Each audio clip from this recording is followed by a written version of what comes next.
jadi gini kali ya. Segini kali ya? Kejauhan nggak? Rambut nggak berantakan ya?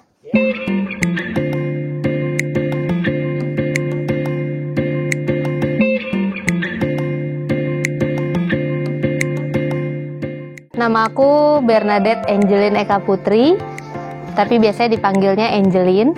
Aku itu 4 bersaudara dan aku anak keempat, dan kebetulan juga cewek sendiri. Jadi kakak-kakakku 3 cowok semua dan mereka juga udah pada nikah.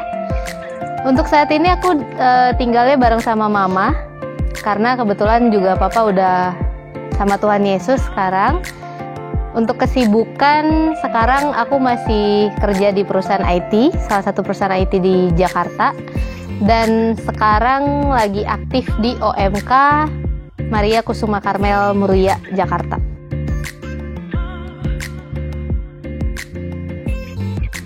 Bisa ceritain latar belakang keluarga kamu? Latar belakang keluarga, aku itu basically keluarga besar, big family itu Kristen. Jadi keluarga besar itu termasuk tante-tante dan om dari papa, tante-tante dan om dari mama. Itu semuanya Kristen.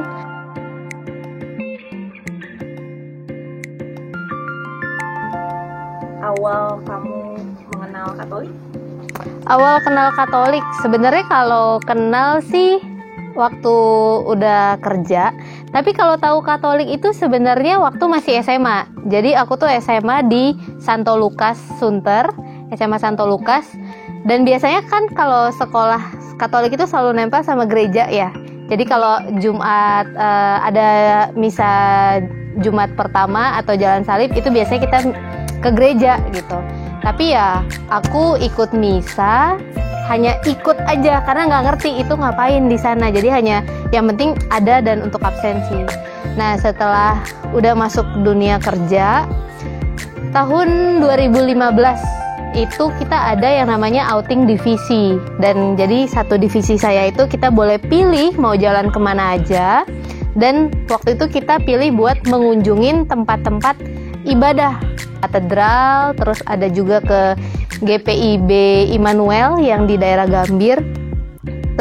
Nah waktu di katedral itu kita nggak ada rencana buat secara khusus, itu nggak ada. Jadi memang buat jalan-jalan aja. Dan kebetulan ternyata di sana lagi ada misa pernikahan, karena kita jalan itu hari Sabtu.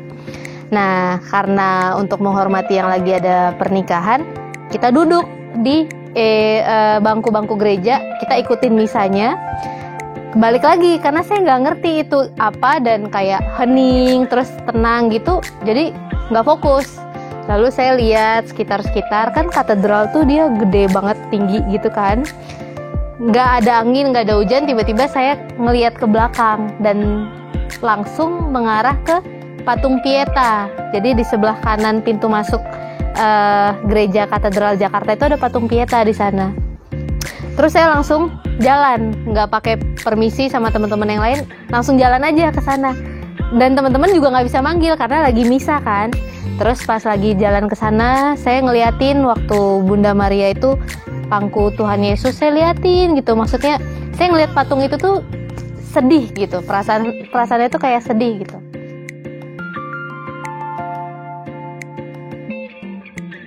Apa yang membuat kamu semakin tertarik untuk mengetahui Katolik? Semakin tertarik mengetahui Katolik, jadi sebenarnya awalnya itu karena nyaman berdoa aja. Tuh ngerasa ada yang beda ketika berdoa di sana itu. Sampai ada satu momen gue tuh nggak bisa mendengar suara apapun. Jadi lingkungan ini tuh kayak beneran di dalam ruangan kosong, nggak ada suara apapun. Terus juga sampai suara burung-burung gereja yang tadinya berisik pun udah nggak bisa dengar lagi. Saya tuh udah nggak dengar apa-apa gitu. Jadi memang cuman fokus aja berdoa sambil kebawa perasaan, baper. Nah semenjak itu saya bilang ke teman saya, hampir sepanjang setahun kemudian saya bilang, bro boleh nggak gue balik lagi ke gereja itu buat berdoa.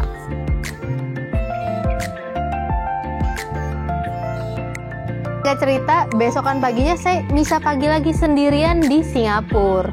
Jadi saya misa pagi sendirian di Singapura pakai bahasa Inggris.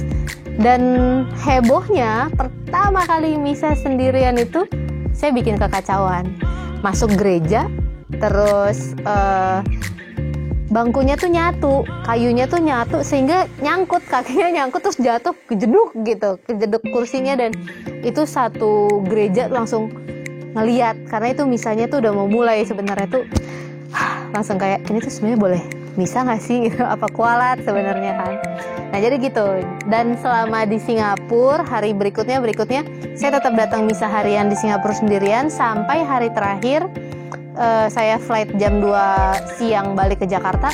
Saya itu masih di ruang adorasi sampai jam 11, sampai udah mepet banget saya langsung balik ke hotel, check out, baru balik ke Jakarta. Jadi memang kalau ada waktu senggang selain kerjaan, ya udah saya di ruang adorasi di Jakarta gitu. Di Singapura. Nah pas balik di Jakarta hari Minggunya saya memutuskan udah hari Minggu saya gereja di Katolik aja, mau ikutin misanya gitu.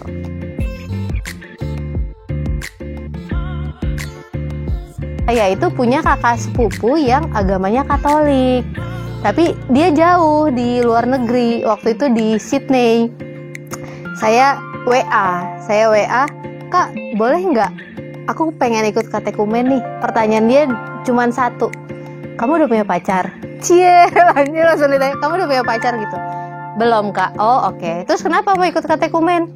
Saya bilang ya pengen tahu aja, pengen belajar aja gitu. Nah terus statement dari kakak sepupu saya ini, dia bilang kalimatnya gini, kamu boleh ikut katekumen dengan catatan pola pikir kamu itu adalah menganggap itu tuh sebagai study aja, sebagai sama kayak kamu kuliah mau ambil jurusan A, even di akhir perkuliahan kamu nggak kerja sesuai jurusan, it doesn't matter gitu. Jadi kamu ikutin aja katekumen, nanti setelah lulus katekumen kamu mau pilih ataupun tidak pilih ya itu there is no one will judge you gitu, itu keputusan kamu sendiri. Jadi memang kalau kamu mau ikut katekumen ya pure buat belajar aja gitu. Nah jadi karena statementnya kayak gitu, ya udah akhirnya saya memutuskan oke, saya ikut kelas katekumen supaya tahu sebenarnya gimana sih di dalam kelas katekumen itu, apa aja sih yang dipelajarin gitu.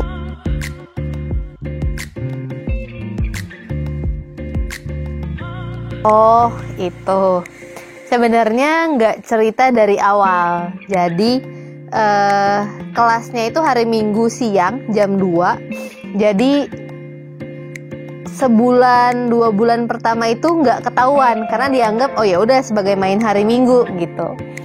Tapi lama kelamaan mulai, kok kamu setiap Minggu siang keluar ya gitu. Emang dan jamnya tuh selalu sama. Jadi keluar rumah tuh selalu sekitar jam satuan siang, jam 1:30 gitu. Kok kamu selalu keluar siang? Terus aku cerita kalau oh iya mah lagi ada ikut kelas katekumen di gereja Katolik. Oh ada apa? Kok mama belum dikenalin? Tetap jadi itu selalu dianggapnya ada calon pasangan gitu. Tapi oh enggak, ini memang mau belajar aja, hanya sekedar mau tahu aja. Jadi sebenarnya kalau ke orang tua itu nggak cerita secara langsung, tapi lebih ke mama. Nah nanti mama yang menyampaikan ke papa gitu. Jadi papa juga kalau ada pertanyaan ya nanyanya melalui mama terus ke aku gitu.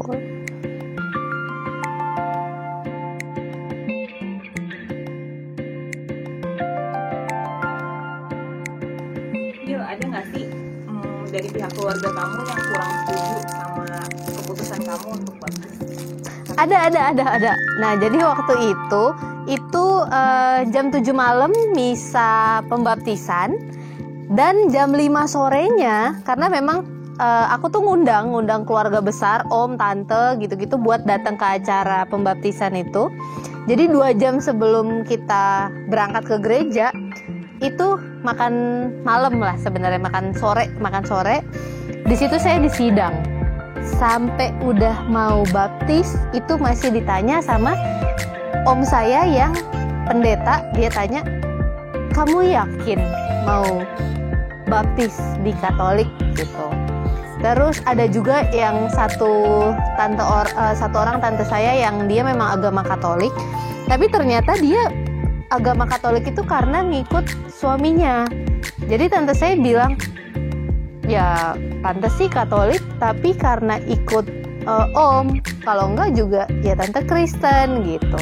Jadi maksudnya mereka menyampaikan keberatan-keberatan itu tapi dengan cara yang positif gitu. Jadi lebih dibawa ke sharing, dan saya menganggapnya sebagai penguatan iman buat meyakinkan diri saya sendiri kalau memang jangan sampai salah mengambil keputusan gitu. Nah, tapi tetap setelah kita diskusi jam 6 sore kita semuanya berangkat ke gereja untuk acara pembaptisan gitu.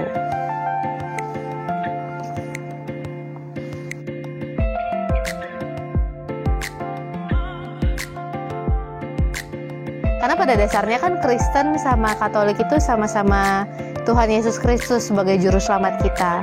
Jadi secara menjalaninya aja yang beda, dan kita tetap toleransi itu sangat kuat sih untuk di keluarga.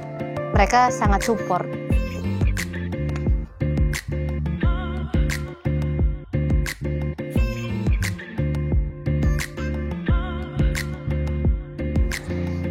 Thank you udah nyaksiin ceritaku sampai selesai. Jangan lupa nonton video-video lainnya di Coba Kenal Aku Lebih Dekat. Dadah!